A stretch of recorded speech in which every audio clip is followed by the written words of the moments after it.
بسم اللہ الرحمن الرحیم۔ السلام علیکم ورحمۃ اللہ وبرکاتہ۔ ناظرین گرامی، نبی صلی اللہ علیہ وسلم کی سیرت کے تذکرے میں حضرت عبداللہ والد رسول کریم صلی اللہ علیہ وسلم کی قربانی اور جناب عبداللہ بن عبد المطلب اور جناب سیدہ آمنہ بنت وہب سلام اللہ علیہما کی شادی اور شادی کے بعد کے معاملات، ان تمام کو ذکر کرنا سیرت رسول صلی اللہ علیہ وسلم سمجھنے کے لیے انتہائی ضروری۔ دوستو، آج کی ویڈیو میں ہم نبی صلی اللہ تعالی علیہ وسلم کے والدین کریمین کا ذکر خیر کریں گے۔ دوستو، ایک وقت آیا کہ چاہے زمزم کے آثار مدم ہو گئے تھے اور اس کے بارے جناب عبد المطلب کو خواب میں آثار دکھائی دیے، مگر اس کے بارے اختلاف شدت اختیار کر دیا تھا۔ یہ سعادت کس کے حصے میں آئے؟ جناب عبد المطلب نے ایک نظر مانی تھی کہ اگر اللہ تعالیٰ انہیں 10 بیٹے دے اور وہ جوانی کی منزل کو پہنچے تو وہ ایک بیٹے کو راہ الہی میں قربان کریں گے۔ اللہ تعالیٰ نے ان کی دعا کو قبول فرمایا اور ان کے 10 بیٹے پیدا ہوئے۔ اب جناب عبد المطلب کو اپنی نظر پوری کرنے کا خیال ہے۔ انہوں نے اپنے بیٹوں کو بلایا اور اپنی نظر پوری کرنے کے بارے میں کہا۔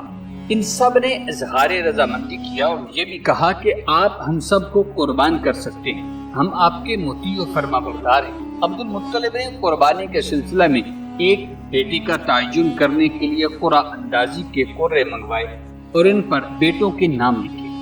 ان قرعوں کو لے کر عبد المطلب خانہ کعبہ آئے اور اس شخص کو دے آئے جو کعبہ کے اندر قرعہ اندازی کیا کرتا تھا۔ اس نے جب قرعہ ڈالا تو جناب عبداللہ کا نام نکلا تھا۔ اب جناب عبداللہ سید عالم صلی اللہ علیہ وسلم کے والد عبد المطلب کے بیٹوں میں سب سے چھوٹے تھے اور جناب عبد المطلب کے چہیتے تھے، لیکن قرعہ میں جب ان کا نام نکلا تو ان کا ہاتھ پکڑ کر عبد المطلب قربان گاہ کی طرف چلنے لگ پڑے۔ جب قریش کو یہ معلوم ہوا تو بھاگتے بھاگتے آئے اور عبد المطلب کے ہاتھ کو پکڑ کر کہنے لگے، ہم تمہیں ایسا ہرگز کرنے نہیں دیں گے، کیونکہ اگر یہ طریقہ رائج ہو گیا تو لوگ اپنے بیٹوں کو قربان کریں گے اور اس طرح نسلوں کی نسلیں ختم ہونے لگیں گی۔ ابھی اس کام میں کوئی ایسی جلدی نہیں۔ حجاز میں ایک کاہنہ ہے، اس کے پاس چل کر کوئی طریقہ معلوم کرتے ہیں، اگر وہ کہے گی تو ہم مزاحمت نہ کریں گے، اگر کوئی بھی آپ کو نہیں روکے گا، اور اگر وہ تمہیں اس کام سے روکے گی یا کوئی دوسرا طریقہ بتائے گی تو اس پر تمہیں عمل کرنا ضروری ہوگا۔ محترم ناظرین، جب عبد المطلب پر ہر طرف سے اعتراض ہونے لگے تو انہوں نے جناب عبداللہ کا ہاتھ چھوڑا اور قریش کے لوگوں کے ساتھ اس کاہنہ کے پاس چلے گئے۔ اس کاہنہ کی بات کو معاشرہ میں ایسے یقین کیا جاتا تھا جس طرح مسلمان قرآن شریف پر یقین کرتے ہیں۔ چنانچہ ان لوگوں نے سارا واقعہ اس کاہنہ سے بیان کیا۔ کاہنہ نے کہا، آج تو تم چلے جاؤ، کل ان کو میرے پاس لانا اور جو کچھ مجھے معلوم ہوگا میں تمہیں کل بتا دوں۔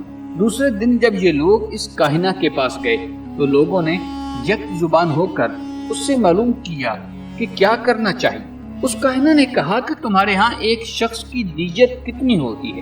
ان لوگوں نے کہا کہ 10 اونٹ دیت کے طور پر دے دیے جاتے ہیں۔ ناظرین گرامی، یہ سن کر کاہنہ نے کہا کہ 10 اونٹ اور اس لڑکے کے نام کا قرعہ ڈالو گے، اگر اونٹ آئیں تو انہیں قربان کر دو اور اگر اونٹ نہ آئیں تو اونٹوں کی تعداد میں اس وقت تک اضافہ کرتے رہو جب تک قرعہ میں اونٹ کا نام نہ آ جائے۔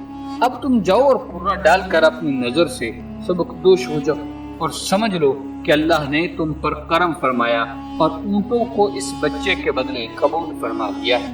ناظرین گرامی، اب عبد المطلب نے کہا کہ میرے پاس جتنے اونٹ ہیں وہ سب قربان ہو جائیں اور اگر اور مزید اونٹ بھی خریدنے پڑے تو مذائقہ نہیں۔ جب قرعہ اندازی شروع کی تو پہلا قرعہ جناب عبداللہ کے نام کا نکلا تو 10 اونٹ ذبح کرنے کے لیے تیار کر دیے گئے۔ اس طرح اضافہ کرتے کرتے 100 اونٹ تک نوبت آ پہنچی۔ اب جا کر جو قرعہ ڈالا گیا تو اونٹ کے نام کا قرعہ نکلا۔ یہ دیکھتے ہی سب کے چہروں پر مسرت کی لہر دوڑ اٹھی اور لوگوں نے جناب عبد المطلب سے کہا کہ اللہ تعالیٰ آپ سے راضی ہوا اور جناب عبداللہ کا یہ فدیہ قبول کر لیا گیا ہے، اب تمہارے لیے کوئی گنجائش نہیں رہی، اب 100 اونٹوں کو قربان کر دیا جائے۔ لیکن جناب عبد المطلب ابھی مطمئن نہ تھے، انہوں نے دوبارہ قرعہ ڈالا اور ہر مرتبہ اونٹ ہی قرہ میں آئے تو خوشی خوشی جناب عبداللہ کا ہاتھ پکڑ کر احاطہ خانہ کعبہ سے باہر نکلے اور لوگوں سے کہا اب اونٹوں کو ذبح کر دو اور اس کا گوشت تقسیم کر دیا جائے۔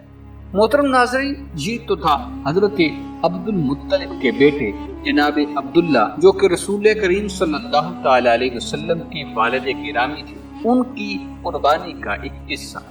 اب جب جناب عبد المطلب حضرت عبداللہ کے فدیہ کے اونٹوں کو ذبح کرنے سے فارغ ہوئے اور جناب عبداللہ کو گھر لیے جا رہے تھے تو راستے میں ایک حسین و جمیل خاتون جس کا تعلق بنو اسد سے تھا وہ کھڑی تھی، اور اس کی نظر جب جناب عبداللہ پر پڑی تو جناب عبداللہ کے پاس آ کر کہنے لگی کیا تمہارے لیے یہ ممکن ہے کہ تم اس وقت میرے ساتھ چل کر خلوت میں وقت گزارو؟ اس کے بدلے میں جو کچھ تم چاہو گے تمہیں دیا جائے گا۔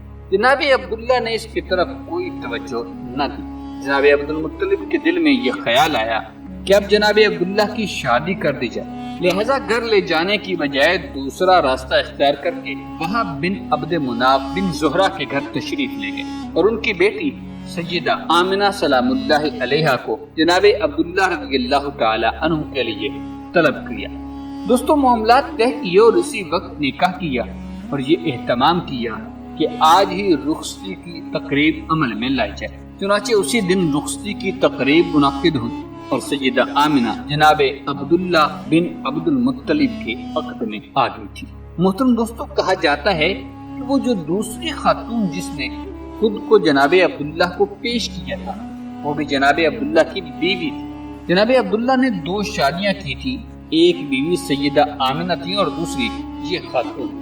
اس واقعہ کا پس منظر اس طرح بھی بیان کیا جاتا ہے کہ ایک دن جناب عبداللہ مٹی گارے کا کام کر رہے تھے، چنانچہ وہاں سے اٹھے اور اپنی اس بیوی کے پاس آئے تو اس نے عدم التفات کا اظہار کرتے ہوئے کہا جاؤ منہ ہاتھ دھو کر صاف ستھرے ہو پھر میرے پاس آنا۔ جناب عبداللہ کو بیوی کی یہ بات بری لگی اور غسل کیا، صاف کپڑے پہنے اور سیدہ آمنہ سلام اللہ علیہا کی جانب چلے گئے۔ وہ بیوی راستے میں کھڑی تھی اور اس نے جناب عبداللہ کے چہرے پر خصوصی چمک دیکھی تھی اور یہ دیکھا کہ نورانی شعائیں جناب عبداللہ کے چہرے سے عرش تک جا رہی تھی۔ جب اس نے یہ منظر دیکھا اور جناب عبداللہ کی بے توجہی کو دیکھا تو انہیں آواز دی، چنانچہ اس طرح نور نبوی ان کی پیشانی سے رحم آمنہ میں منتقل ہو گیا۔ پھر جب اس پہلی بیوی نے جناب عبداللہ کے چہرے پر نظر ڈالی تو اس کو وہ چمک نظر نہ آئی جو اس نے پہلے حضرت عبداللہ کے چہرے میں دیکھی تھی۔ تو جب جناب عبداللہ نے کہا کیا بات ہے، تم اب اتنی بے رخی کیوں کرتی؟ اس نے کہا میرا آپ کی طرف متوجہ ہونا اس نور کی وجہ سے تھا جو آپ کی پیشانی میں چمک رہا تھا اور اب وہ نور نہیں ہے۔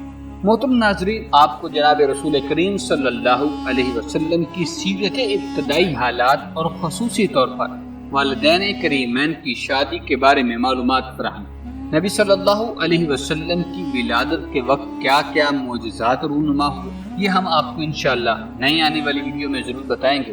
بس آپ سے یہی گزارش ہے کہ اگر آپ کو ہماری ویڈیو اچھی لگے تو چینل کو سبسکرائب کر دیں اور لائک کریں، دوستوں کے ساتھ ایسی انفارمیٹو ویڈیو لازمی شیئر کیجیے گا۔